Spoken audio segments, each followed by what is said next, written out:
Kia ora. This is Kia ora Oz. Welcome to the channel. I'm Darren, and this is the continuation of a lap that my late wife Selena and I started in June of 2023. After her passing, I decided to continue the journey solo, safe in the knowledge that she will always be a part of my journey. Follow along and find out what it's like to travel this vast continent solo. Ka kite.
Kia ora whānau. Welcome to the next episode.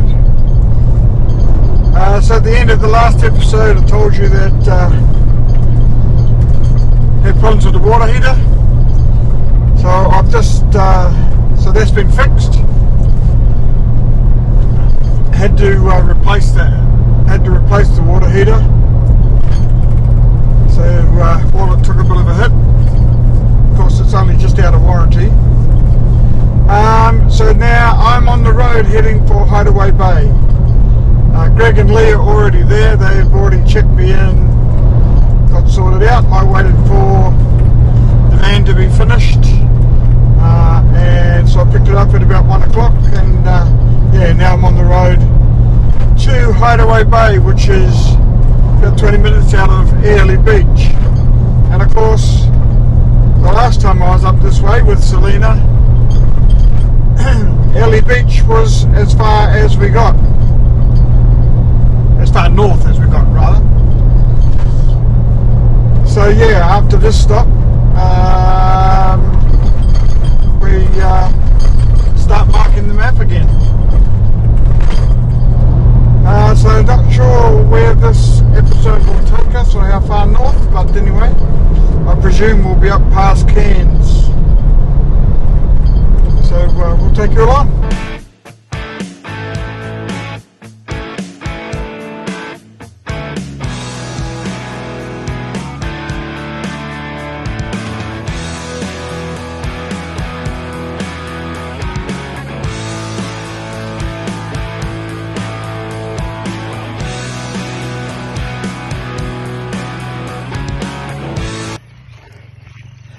Walking to the Dingo Beach pub for dinner, bit of a mission.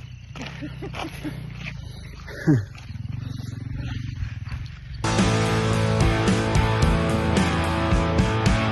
coming up behind us.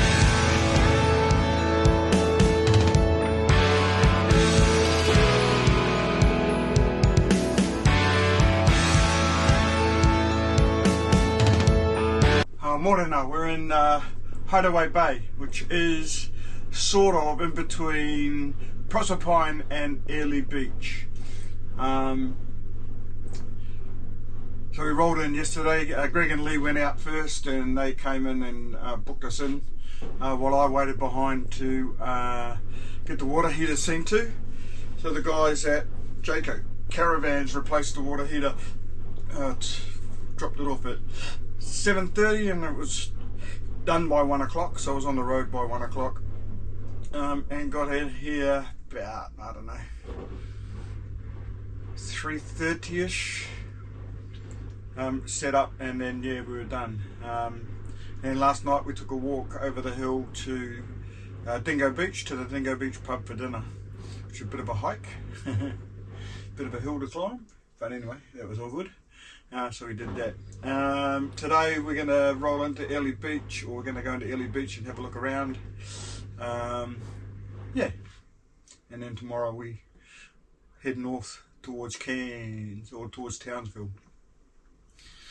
Okay, Sam's fun fact. So Proserpine, it's been claimed that George Elphinstone Dalrymple named the Proserpine River on an expedition in 1859, but it's also been claimed that the first use of the name was August 1861, when the Emerson family applied for tenure over Proserpine Creek. Over the Proserpine Creek run. The name Proserpine derives from the Roman goddess Proserpina, and who also appears in Greek mythology as Proserpine. There you go. Okay, so yeah, clean up, start our day.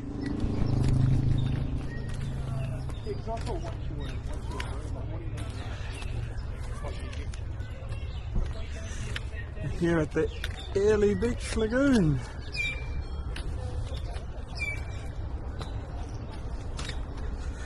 Been in and done some shopping. Yeah, we're just having a quick look around Airlie Beach, and we might go and see the waterfall, Cedar Creek waterfall.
Morena. So yesterday we were into Airlie Beach to have a look around and get some supplies and do a couple of things.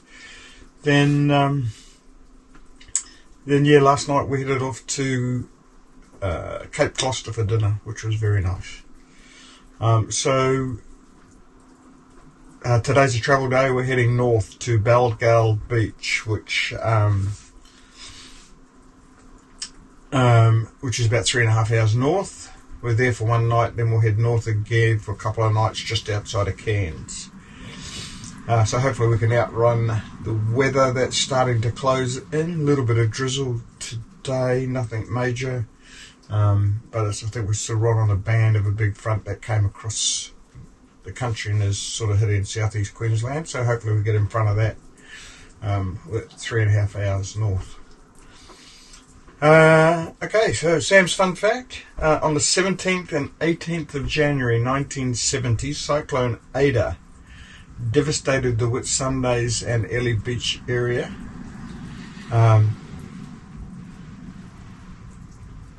Ada's destruction destroyed the marine fleet and damaged 90% of the buildings.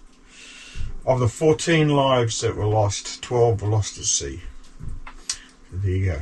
Alright, so I'm going to clean up, hook up, wait for Greg to get back. He's just gone to Airlie to drop something off, and then we'll get going.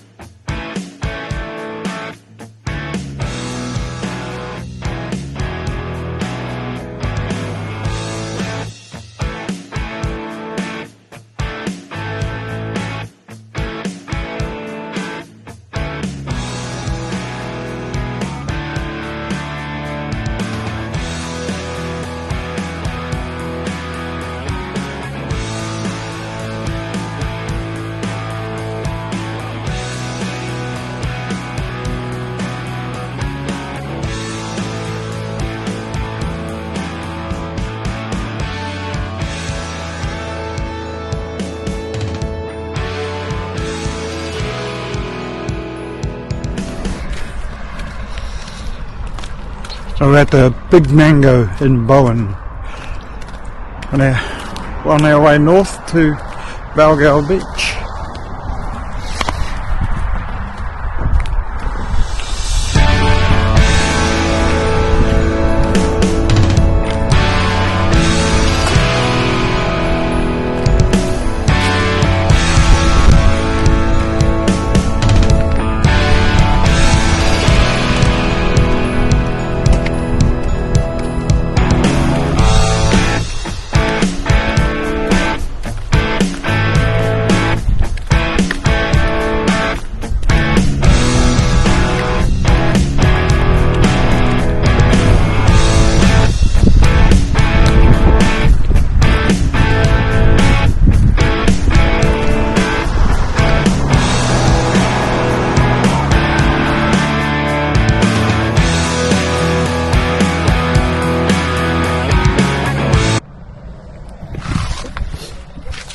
We're at Balgal Beach, a free camp.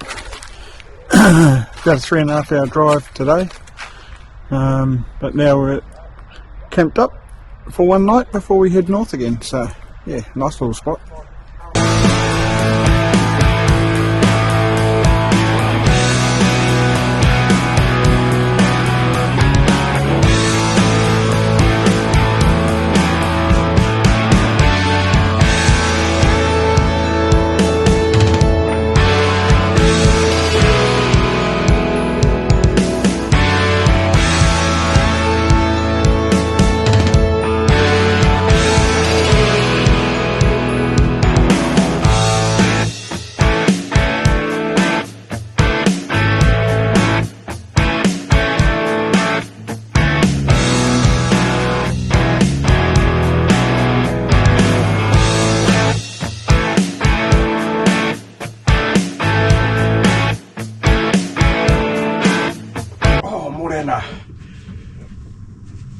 So just a quick stop at Balgal Beach for a night on our way to Cairns. We've got 2 nights in a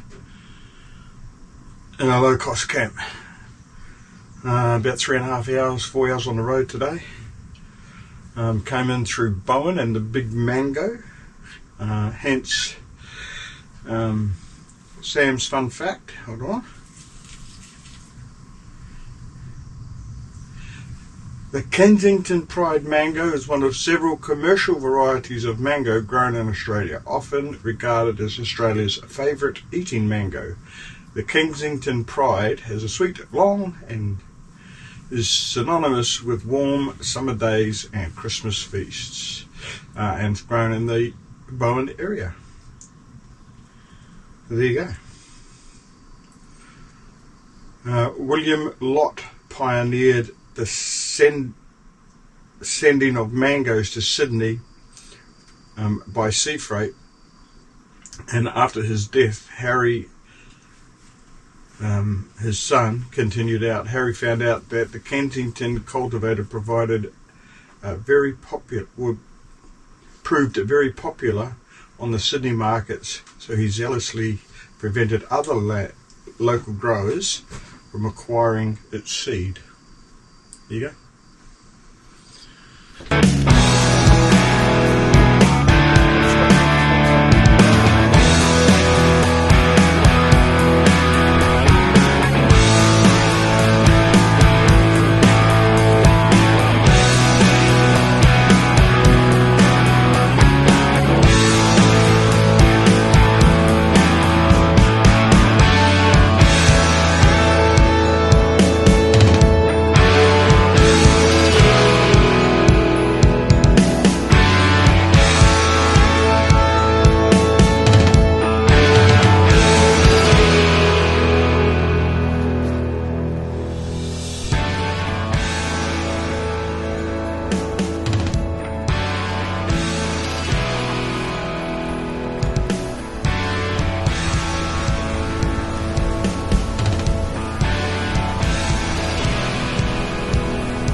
Alright, camp set up at Mick Creek. A little off-grid, low-cost camp. $15 per person per night.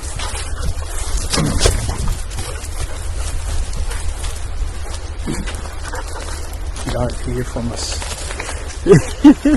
We are at 2,264 Creek Road. It's pretty.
Oh, morena! Welcome to winter.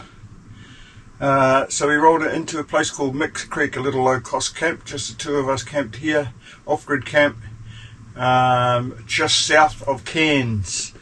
Even though it's winter, it's supposed to get up to 27 or 28 today. So, yeah, nice being in the tropical north for winter. Today we're going to shoot into Cairns and stock up on supplies ready for our run to the Cape. So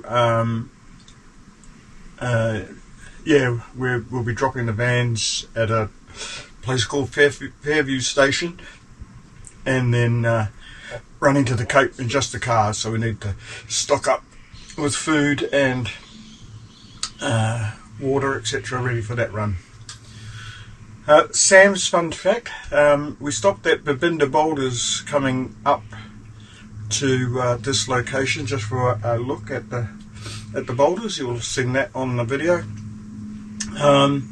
But Sam's fun fact, in March of 1942 the United States Air Base was constructed at Charters Towers to provide an inland airstrip to fly into New Guinea.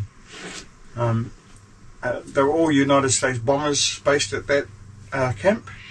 And then US aircraft 112455 took part in an early April raid on the Philippines and into New Guinea to support Australian troops in the area. At sunset on the 21st of April 1942, the aircraft was returning from New Guinea to Charters Towers when it encountered a severe tropical monsoonal weather and rain as it approached Mount Bartle. The aircraft crashed into the mountain and the seven-man crew was killed instantly.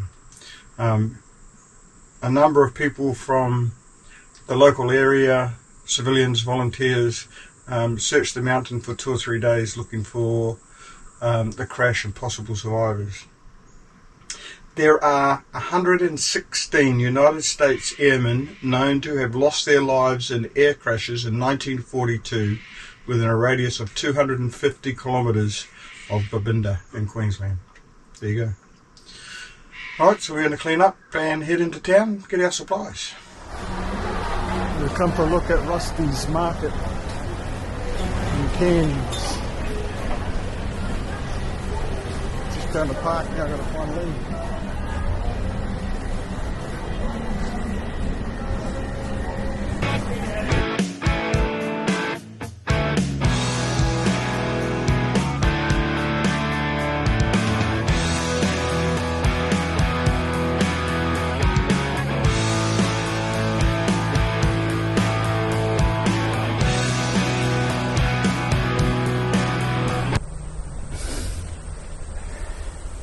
So we've been into Cairns to stock up. I thought what I'd do is cook up a couple of the meals. A, so they last a little bit longer, and B, to save time when we're heading up the Cape.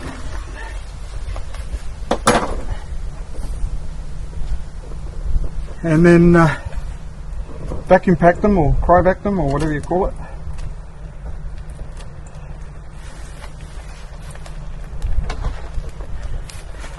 And then they'll be ready for when we head up the Cape. And we can just take them up like that, pull them out of the bag, cut them open, and just a matter of heating them.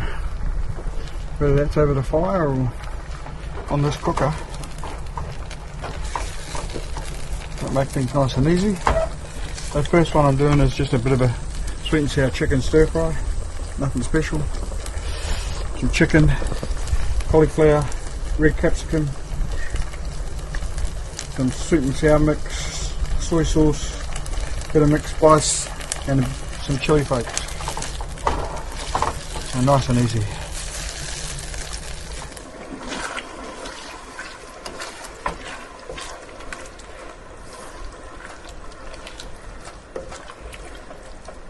That's the first one done, ready for, just need to let it cool down now, cryovac it, stick it in the freezer so it gets semi-frozen, and then it can go in the fridge ready for our run up the Cape. Camp oven roast pork for dinner tonight.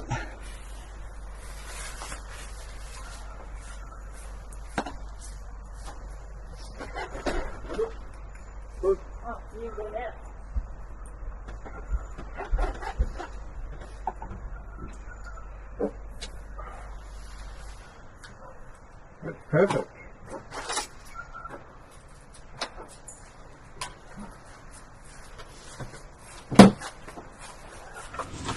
On a travel day today, we're heading into the Lion's Den, a bit of an iconic pub, sort of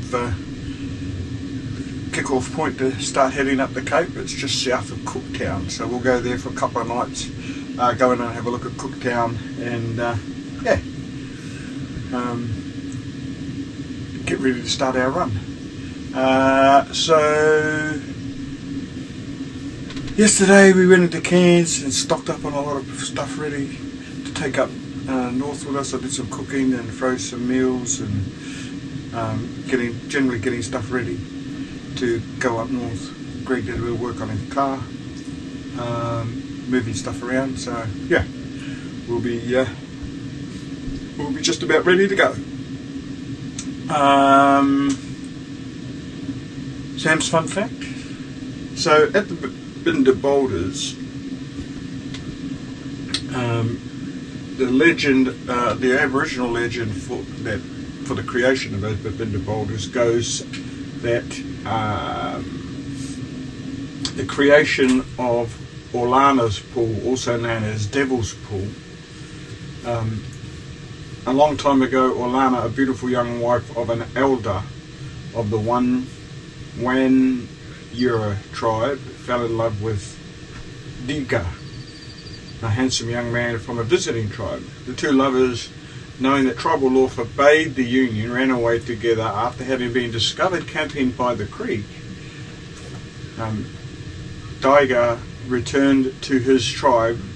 Orlana, however, threw herself into the water, which became a swirling torrent. The ground opened up and huge boulders were cast into the air. Today the boulders mark where Orlana drowned. There you go.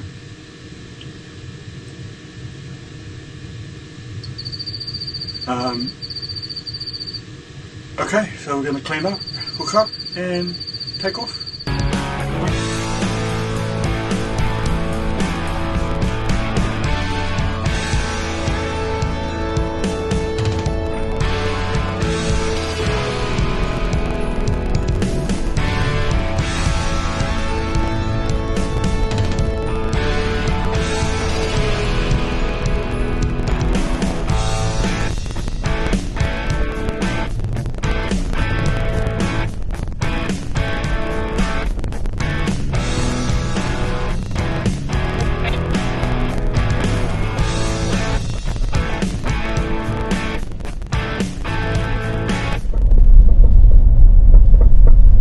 I drove this road 8 years ago. We came up to Port Douglas to celebrate Selena's 50th. We flew into Cairns and then drove this road in a hire car up to Port Douglas.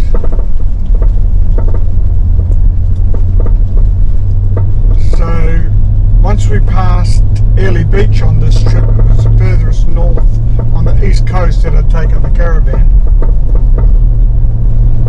And then once we pass Port Douglas, it'll be the furthest north on the east coast I've ever been. So a couple of milestones, but yeah, I can remember driving up through here with Selena when we were heading to Port Douglas for her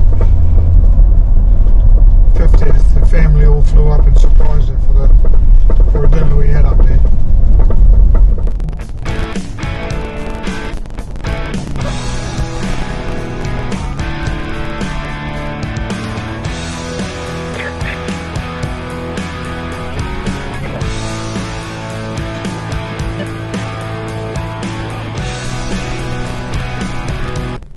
Camp set up at the Lion's Den Hotel, which is up to the left,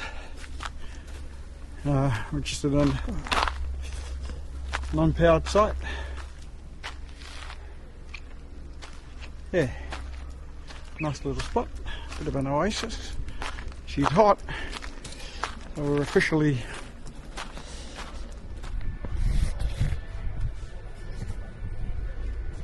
the entrance to the iconic Lion's Den Hotel, where we're going to camp for a couple of days.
Yesterday we rolled into the Lion's Den, iconic hotel, just at the end of the Bloomfield track. Although we didn't do the Bloomfield track, we came in the other way.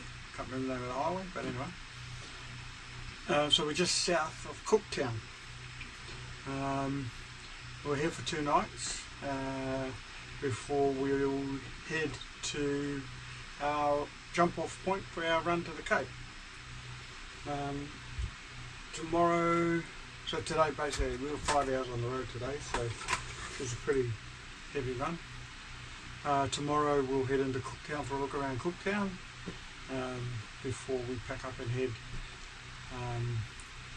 to our jumping off point for the run to the Cape.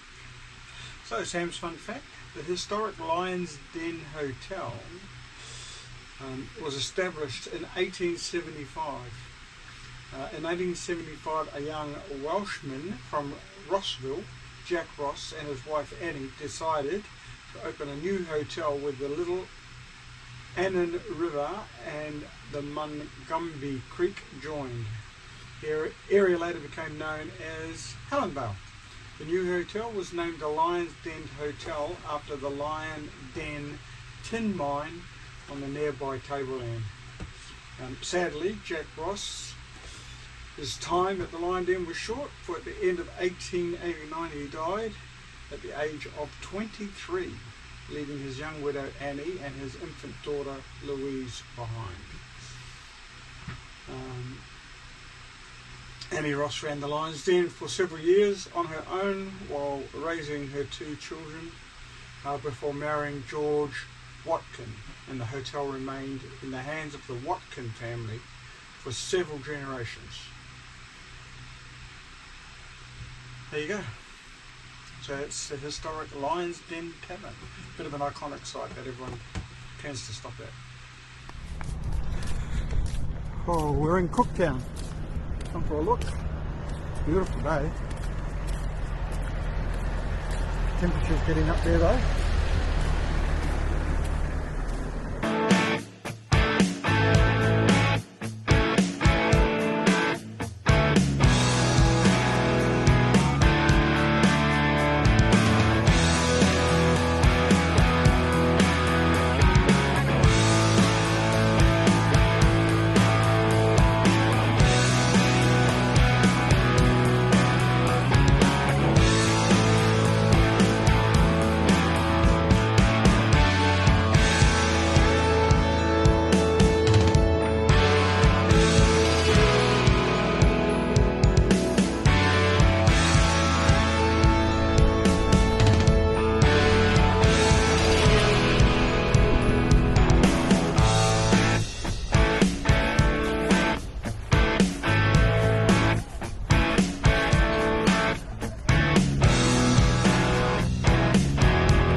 Morena.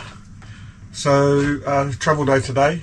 We're leaving the Lions Den and heading to a place called Fairview Station, and we'll be there tonight, and then we're going to leave the vans at Fairview Station and make our run to the Cape.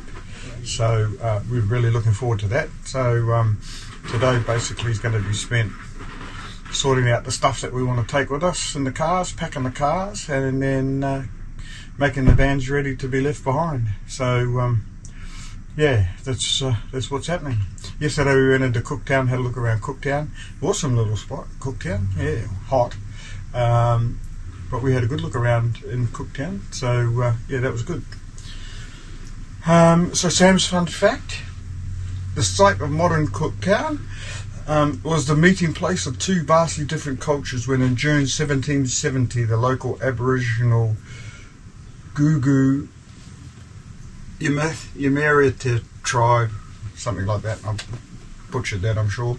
Cautiously watched crippled sailing ship His Majesty's bark Endeavour limp up the coast seeking a safe harbour after sustaining serious damage to its wooden hull on the Endeavour Reef, south of Cooktown. The local people saw the Endeavour Beach in the calm waters near the mouth of their river, and the captain of the Endeavour, James Cook, wrote, "It was happy for us that the place of refuge was at hand."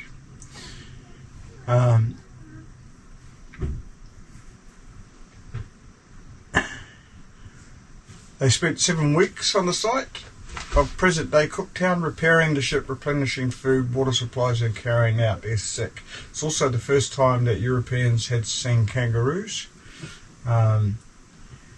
which the natives called ganguru, which transcribed to kangaroo, and Cook recorded the local name as kangaroo or kanguru.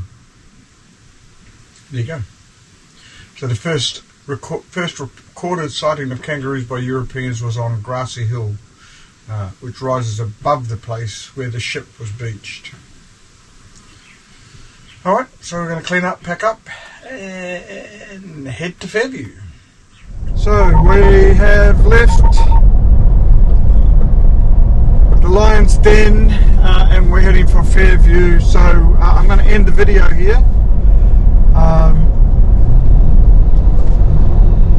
So that's sort of the build up to us heading north up the Cape. So the next video will all be about our trip in the cars up to the top of Cape York. Yeah, so can't wait to do that. Bit of drama coming out of the Lion's Den, but I'll get into that in a later video. Okay, so that's us for now. Ka kite. See you on the next video.